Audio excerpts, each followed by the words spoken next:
Turirina che vai, lumaru, lumaru, turirina che vai, lumaru, turirina che vai, turirina che vai, lumaru, lumaru, turirina che vai, lumaru. Il était une fois en Sardaigne, un joli petit village. Et près de ce village, il y a un ogre. Ouais, c'est pas tous les jours, hein. Mais là, il y a un ogre, et c'est l'ogre, il s'appelle l'ogre Babor. Et dans le village, eh bien, toutes les semaines, les femmes doivent choisir entre elles un enfant à donner à manger à un ogre. Alors, c'est pas très drôle, hein. Toutes les semaines, elles se retrouvent, toutes les femmes sont là, et pif, pouf, pam, am, gram, piqué, piqué, collé, gram. Voilà, c'est toi. Et alors là, évidemment, eh bien, on emmenait un enfant à l'ogre qui l'embloute. Ça aurait pu durer très longtemps, sauf qu'un jour, les femmes se sont dit, pas qu'on dit, il y en a marre. Il y en a marre, vous connaissez pas ça. Il y en a marre, on ne peut plus donner nos enfants à manger à un ogre. On va essayer de trouver une autre solution. Et la solution qu'elles ont trouvée, c'est que, au lieu de donner à manger à un ogre, un enfant, une fois par semaine, elles allaient faire à manger elles-mêmes une fois par jour, et que c'est un enfant qui va les forcer à manger, mais que l'ogre n'a pas le droit de manger l'enfant, mais juste de manger le plat. Alors elles se sont dit, vu que notre décision est prise, nous allons aller voir l'ogre.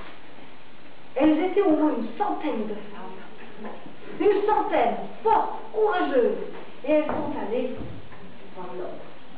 Toc, toc, toc!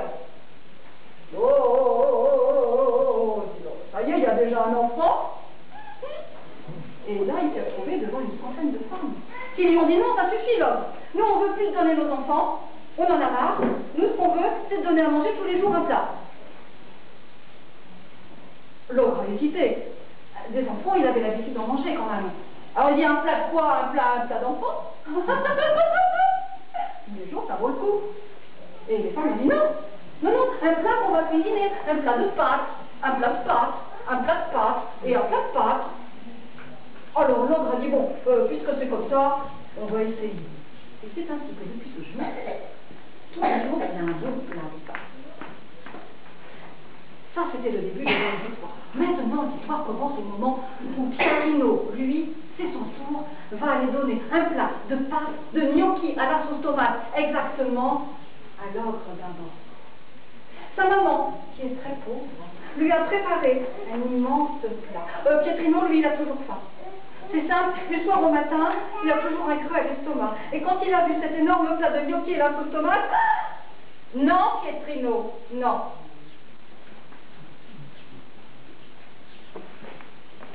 Non, ce n'est pas pour toi, c'est pour l'ogre. Est-ce que je peux juste sentir? Non, Pietrino, non. Et si tu en manges un seul gnocchi, l'ogre va s'en apercevoir, il va te manger. Alors Pietrino, il est resté avec son ventre était très fin. Le couvercle était bien mis, et Pietrino décidait d'aller voir l'ogre. Marche, marche, marche que je te marche, marche, marche, marche que je te marche. Mais à un moment donné, le couvercle s'est un tout petit peu soulevé. Alors, l'auteur des gnocchis et la sauce tomate, c'est arrivé juste pour chatouiller les narines de Pietrino.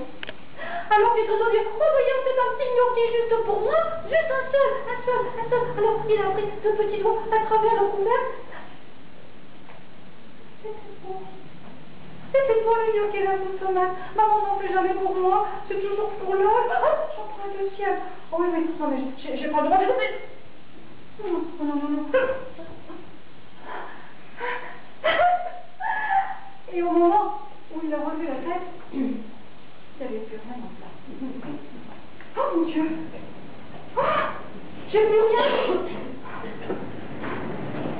Mon Dieu! Pietrino s'est inquiété, il s'est dit mince, l'ogre va me manger, qu'est-ce que je vais faire?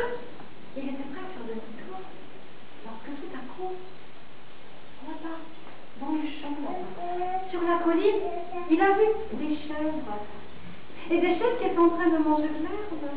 Mais des chèvres qui étaient aussi sur des petites crottes de vie. Toutes rondes, toutes noires, toutes chaudes, des jolies petites crottes de vie. Oh, des gnocchis de chèvres! Il avait pas si bien dit, Pietrini. Alors, il est allé avec son plat, jusque sur la colline. Il a rempli son plat de gnocchis, de crottes de vie. Il a tourné tout ça dans la sauce tomate. Et il a repris ça. Marche, marche, marche, que je ne marche, marche, marche, marche, que je ne marche. Et là, il est arrivé devant la maison de l'homme. Il y avait quand même quelque chose qui ne allait pas aujourd'hui. Son cœur battait un peu plus vite. Toc, toc, toc. Et l'homme a ouvert la porte et là, Pietrino et ses gnocchis à son tomate. Oui, je m'en vais, je suis pressée. Non, reste Pietrino, reste là avec moi. Et là, l'autre a pris un gnocchi à la sauce tomate. Il est bizarre ce gnocchi à la sauce tomate. Qu'est-ce qu'elle a mis dedans sur le grand?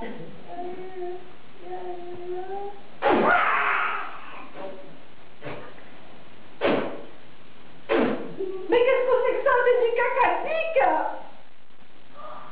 Et le temps qu'il remonte la tête, Pietrino, lui, il a couru dans la maison. Il n'a jamais couru aussi vite, Pietrino. Il a foncé, tellement sèche. Et l'autre lui dit, ah, tu fais rien pour attendre, Pietrino, je vais venir te voir! Pietrino, il est arrivé. Il n'en pouvait plus tellement il avait couru. Sa maman, elle était dans la cuisine en train de coudre. Il n'a rien dit à sa maman, il avait trop honte. Il est monté directement dans sa chambre. Et il s'est caché.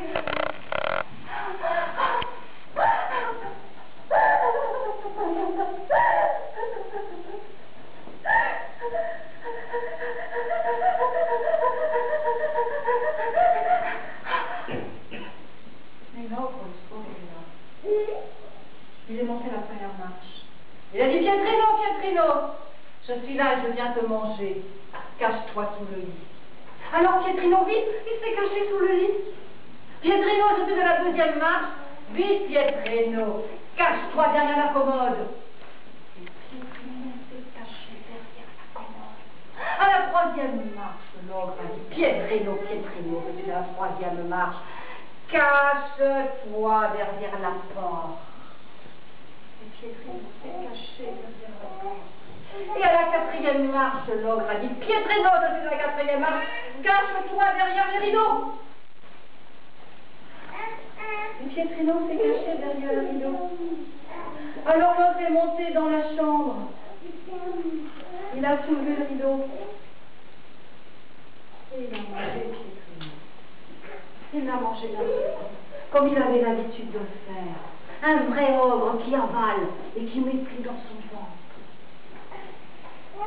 Et là, l'ogre s'est endormi dans la vie. Il a ronflé. D'un bon ronflement d'ogre qui vient de manger un enfant. Ça résonnait dans toute la maison. La maman a entendu. Alors la maman a quitté son ouvrage et elle est montée. Et quand elle a vu l'ogre sur le lit avec un ventre énorme, elle a tout de suite compris, la maman. Elle a tout de suite compris que son Pietrino, il était dans le ventre de l'ogre. Alors elle est redescendue, elle a pris des ciseaux, elle a pris du fil, une aiguille, et là, elle a ouvert le ventre de l'ogre. Et Pietrino est sorti. Alors Pietrino, il a dit à sa maman, maman, je te promets, je ne donnerai plus jamais de crotte de pique à l'ogre. Mais sa maman lui a dit, crétino, Betty, tu vas aller m'en chercher des crottes de pique. Et Pietrino, lui, il est allé chercher une crotte de bique dans un panier. Et là, ils ont mis les crottes de bique dans le ventre de l'ogre. Et la maman a recousu le ventre de l'ogre. Mais l'ogre, quand il s'est réveillé, il avait mal au ventre. Il dit, tiens, manger un enfant, c'est plus beau.